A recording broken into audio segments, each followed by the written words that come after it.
estetik əməliyyatlarla preslər qoyurlar. Müğənnilərdə görmüşəm çox vaxt mən Mustafa Sandal və s.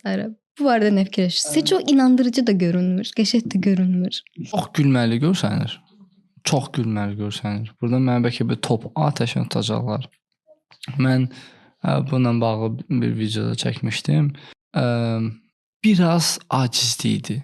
Bir insanın həqiqətən və hamısı eyni şeyi düşünür. Elətdirim, sonra saxlayaram. Bunu eləyən sən əvvəlcə elədi.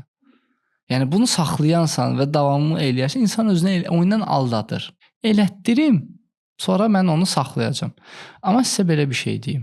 Fəsadlarını. Yağ dediyimiz nədir? Yağ dediyimiz bədəndə artıq depolanan enerjidir. Yəni bədəndə 2 enerji deposu var. Biraz sıxıcı mövzulara girəcəm, amma bu çox əhəmilidir. Biri glikogen deposudur, biri yağ deposudur. Və bu depo, yağ deposu bildiyimiz, yəni bizi pis göstərən, bədənimizin çeşidli nahiyələrində depolanan yağdır. Bu əslində bir enerjidir. Yəni bütün qollara verir o yağlar, ayaqlara verir. Yəni istərsəməz bu qarşısı alınmazdır ya da necə stabil olaraq geri həyatlarını belə bıçaq altında keçirsinlər. Və bu bədən bu yağı depolamağa məhkumdur. Sən istədiyi qədər qarındakı yağı çəkdir, ora nə bilim dolğu elətdir, bura dolğu elətdir. Bu yağ axı bir yer tapıb depolanmalıdır ya yox.